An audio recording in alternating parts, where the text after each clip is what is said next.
بسم الله الرحمن الرحيم. السلام عليكم أعزائي المتابعين، نعود معكم من جديد، معكم أخوكم الحداق الصياد حميد الشيب إسماعيل. اليوم التاريخ 5/3/2023، اليوم يوم الأحد. موضوعنا اليوم راح يكون بحري عن أفضل أوقات صيد الأسماك.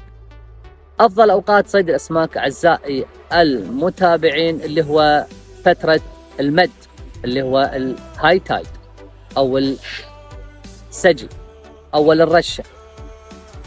الرشة لما تدخل مياه البحر على الشاطئ تخرج الكائنات الصغيرة، القشريات، الديدان، وتأتي أيضا الأسماك الصغيرة إلى الشاطئ، فتأتي خلفها الأسماك المفترسة حتى تتغذى عليها وتفترسها.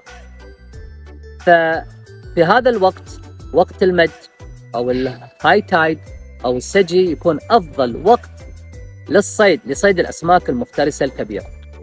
أيضا عندنا في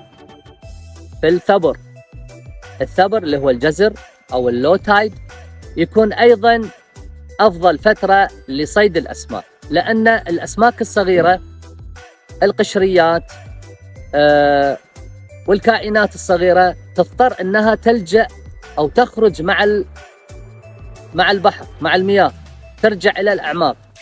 فهنا الأسماك الكبيرة، الأسماك المفترسة، أيضا تحاصرها وتتغذى عليها وتفترسها. فيكون عندنا أفضل وقت لصيد الأسماك أول المد اللي هو أول السجي أو أول رشة، وأيضا أول الجزر اللي هو الثبر أو اللو تايد.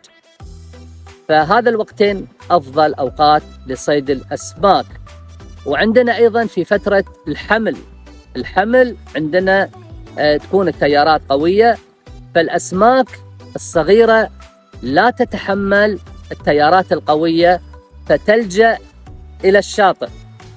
الأسماك الصغيرة ما تتحمل التيارات القوية فتلجأ إلى الشاطئ، لأن التيارات تكون خفيفة، فتأتي خلفها أيضا الأسماك المفترسة لتتغذى عليها. فيكون فترة الحمل اللي هو التيارات أفضل أوقات للصيد الشاطئ، فيشنج شور، للصيد السيف، حداق السيف. والفساد تكون التيارات فيها ضعيفة، فيكون حداق الطراد داخل البحر أفضل. عندنا أيضا فترتين حمل في الشهر اللي هو التيارات تكون قوية، حمل قوي، حمل ضعيف.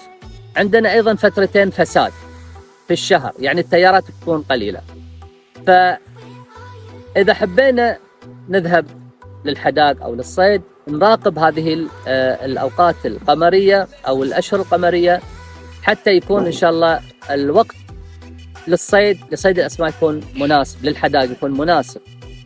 عندنا أيضا فترتين، أفضل فترتين لصيد الأسماك اللي هو الفجر، وأيضا عندنا فترة قبل المغرب، يعني بعد العصر. هذه الفترتين أيضا يكون أفضل فترة لصيد الأسماك، لأن الأسماك تجوع في هذه الفترتين. في الفجر تخرج من جحورها، تخرج من أماكنها، من بيوتها، وتبحث عن العلف، تبحث عن الغذاء. فيكون أفضل فترة، أفضل وقت لصيد الأسماك اللي هو فترة الفجر، لأن أيضا تكون الشمس ضعيفة، ما تكون قوية، بعدها تكون الشمس نازلة. فالأسماك عيونها حساسة جدا، وهي خجولة، ما تتحمل أشعة الشمس أو ضوء الشمس القوي، لأن ما عندها جفون مثل البشر، جفون ما عندها، عشان كذي فتصيد فريستها في أوقات اللي تكون الشمس، يعني ضوء الشمس ضعيفة. وأيضا فترة المغرب تكون أيضا الشمس نازلة، قاعد تنزل، فيكون ضوء الشمس أيضا ضعيف، مو قوي على عيونها، فتختار هذا الوقت الأسماك المفترسة لصيد فريستها. أيضا في هذه الفترتين يعني الأسماك المفترسة تجوع، فقبل لا تنام تبحث عن فريستها في وقت المغرب. فيكون عندنا احنا أفضل فترتين لصيد الأسماك اللي هو المغرب والفجر. ونقول إن شاء الله طبعا عندنا أيضا البحر، يعني لون البحر أيضا مهم جدا.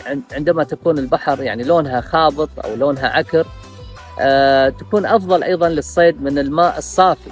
الماء الصافي الأسماك الصغيرة تبتعد عن الأماكن الرق، الأماكن اللي هي ضحلة، لأن تخاف من الطيور المفترسة مثل اللوهة مثل الجن، فتهرب الأسماك الصغيرة تهرب من الطيور.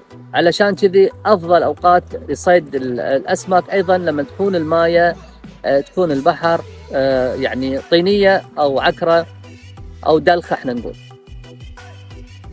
فأيضا الهوت سبوت، البحث عن الهوت سبوت، يعني أفضل أماكن للصيد طبعا يكون أماكن الصخرية أو نخشرة أو الأماكن اللي فيها حد أو الساندبار.